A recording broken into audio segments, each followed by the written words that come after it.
Connosco estão dois elementos da Fundação Ajuda à Igreja que Sofre, a Catarina Martins de Betancourt, diretora do Secretariado Português da Ajuda à Igreja que Sofre, e também Paulo Aido, jornalista da instituição. É com eles que vamos falar de notícias relacionadas com a vida da Igreja pelo mundo e as questões da liberdade religiosa, mas também da importância de se apoiar as comunidades cristãs mais perseguidas, discriminadas, em alguns países também minoritárias, mas que, apesar disso, são um exemplo de dedicação aos outros e de construção de paz.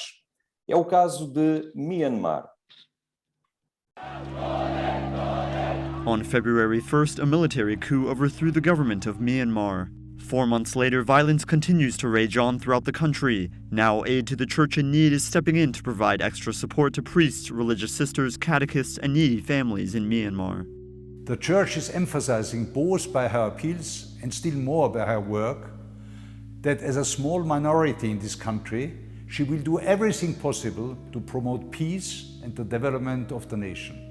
Sister Anne Rose Nutong is just one example of the church's struggle for peace in Myanmar. A month after the coup broke out, this photo of her kneeling before military forces begging for peace went viral on social media. Yet Sister Nutong says her courageous act was merely a way of defending those behind her. I only wanted to defend the people since they were in danger. I just wanted to save those people, the young people. For this reason, I got on my knees to let the young people escape from the danger. While only 6% of Myanmar's population is Christian, places of worship including Christian churches have been targets of military attacks, making the value of prayer all the more important. Even though we live in times of persecution, prayer has been fundamental in my life. Prayer during the adoration of the Blessed Sacrament has given me this strength. It's from there that I get the strength to help others and to act in this way. Although Sister Nutong is shown alone before the military in the photo, she says that God was always with her amid the danger. The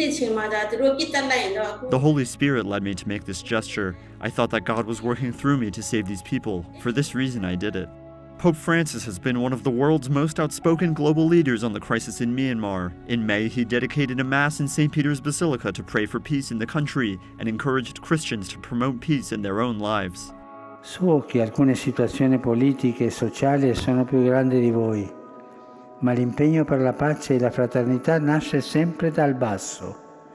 Ciascuno nel piccolo può fare la sua parte. Over 700 civilians have been killed by military forces in Myanmar since February, and over 4,000 are currently being detained.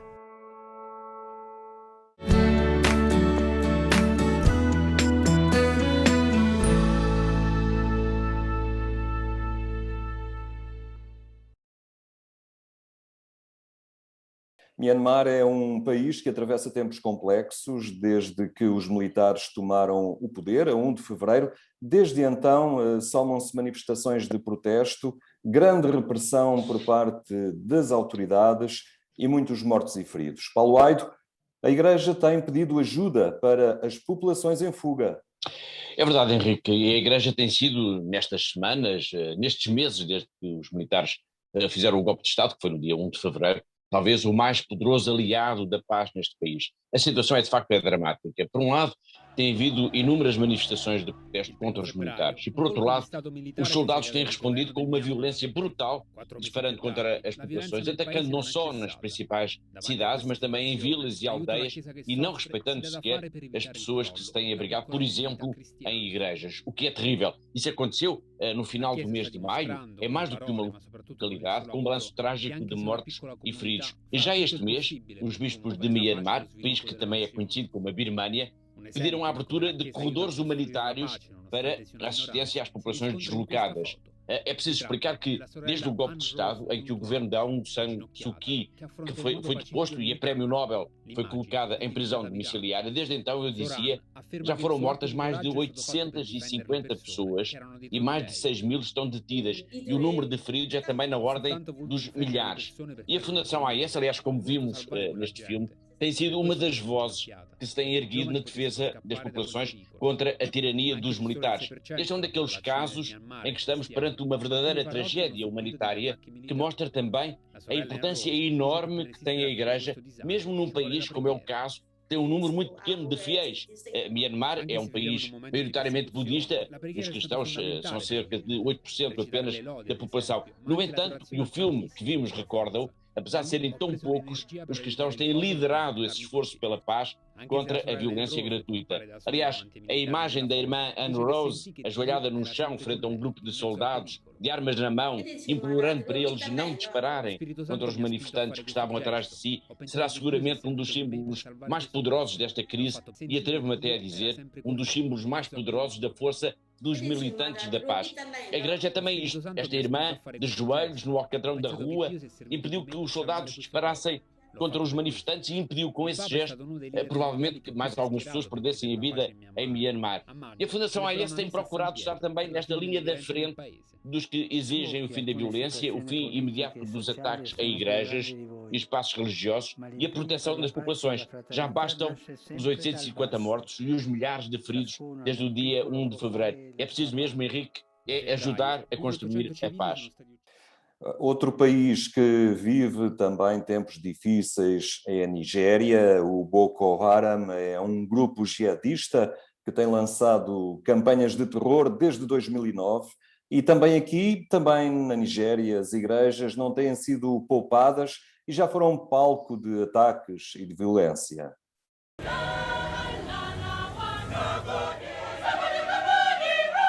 7 years ago, Sarah Johanna was my best friend. I met with Sarah since in secondary school.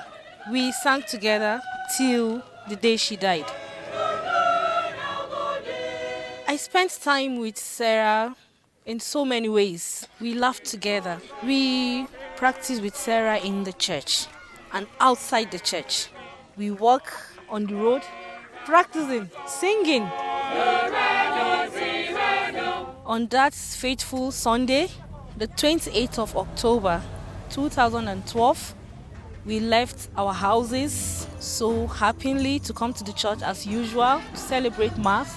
Immediately after sharing the peace, the suicide bomber hit the church. We didn't finish the song.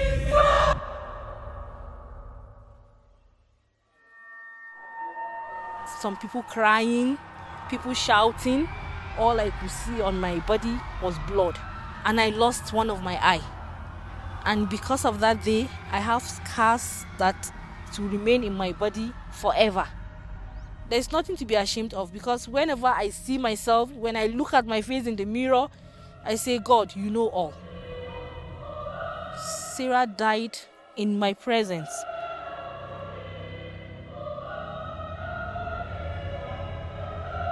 Four of our choristers were dead. We lost them. They didn't die in vain. When I remember that you died for me, my heart leaps for joy, for there's none like you. And so every day I think about Sarah in my life. I hear her voice. Each time I think about her, all I could say is she died because of her faith. When people see us, see the scars, see what we have been passing through, they think we'll be discouraged. I, in particular, I can never be discouraged. Rather, I will be encouraged.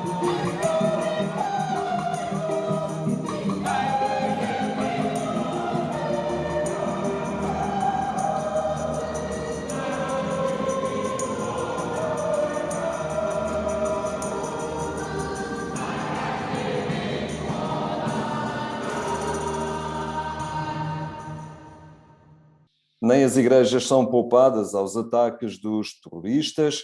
Além das consequências imediatas destes ataques, os mortos e os feridos, há um sem número de pessoas que ficam traumatizadas e que precisam também de ajuda. Catarina Martins, a igreja tem estado atenta e procurado socorrer também estas vítimas. Sem dúvida, tem sido uma das missões da Igreja na Nigéria, de facto, apoiar estas vítimas do Boko Haram. Como dissemos já aqui, portanto, os ataques têm ocorrido essencialmente no norte deste país, no norte da Nigéria, e como já dissemos aqui, de facto, desde 2009, e para que quem nos está a ver neste momento também perceba a dimensão desta tragédia que está a acontecer neste país africano, portanto, segundo a ONU, segundo dados da ONU, já houve mais de 36 mil mortos e há mais de 2 milhões de deslocados na Nigéria. Portanto, estes números são particularmente altos e que nos ajudam também a perceber a violência deste grupo terrorista que atua há tantos anos na Nigéria. Portanto, algumas das dioceses têm sido mais atingidas, como é o caso desta de Maiduguri, e por isso é também eu tenho recebido um apoio também muito forte por parte da Fundação AIS. Uma das áreas da atuação da Igreja nesta diocese tem sido exatamente esta do apoio às populações traumatizadas, portanto é isso que vimos neste filme. Portanto, esta jovem que nós conhecemos neste pequeno filme tem marcas profundas no seu corpo, deste ataque quando ela estava numa igreja e um homem se fez explodir dentro da igreja enquanto ela estava a rezar, mas para além das marcas físicas ela tem também estas marcas psicológicas, porque a sua amiga também morreu neste ataque. Portanto, de facto, são marcas profundas que estas pessoas têm, porque há milhares de pessoas que viram como esta rapariga que nós vimos no filme, que perderam amigos, perderam familiares, perderam filhos, perderam pais, portanto, perderam pessoas que eram muito chegadas a elas e por isso são pessoas traumatizadas e que precisam de facto da nossa ajuda, da ajuda da Igreja, para que possam ultrapassar esta dificuldade. E neste sentido, a Fundação AIS tem procurado de facto ser parceiro da Igreja da Nigéria nesta missão tão específica e tão urgente e tão essencial para estas pessoas. Portanto, é raro o mês em que não recebemos de facto um pedido de ajuda desta Igreja por parte tanto dos bispos como dos padres, das irmãs que estão no terreno e que sentem esta necessidade de cada vez mais pessoas que chegam e que precisam de ajuda e, portanto, eles pedem-nos também ajuda. E, portanto, é de facto um trabalho que é estrondoso, grandioso, urgente, essencial, e por isso eu peço aqui também este desafio, é um desafio que eu deixo aqui uma vez mais aos nossos telespectadores, de olharem para esta Igreja da Nigéria, perceberem que esta de facto é uma missão muito especial da Igreja da Nigéria, de ajudar estas pessoas traumatizadas a ultrapassar este trauma que vivem por causa da violência terrorista que existe no seu país, na Nigéria. Por isso, há milhares de pessoas que precisam de nós, há milhares de pessoas que precisam da nossa solidariedade, a Igreja na Nigéria precisa de nós, precisa da nossa solidariedade e por isso é um desafio que eu deixo aqui uma vez mais no nosso programa. Muito bem, Paulo. Catarina, obrigado por esta partilha. Voltaremos então a conversar na próxima semana. Muito obrigado. Obrigada. Okay. Até para a semana. Tá.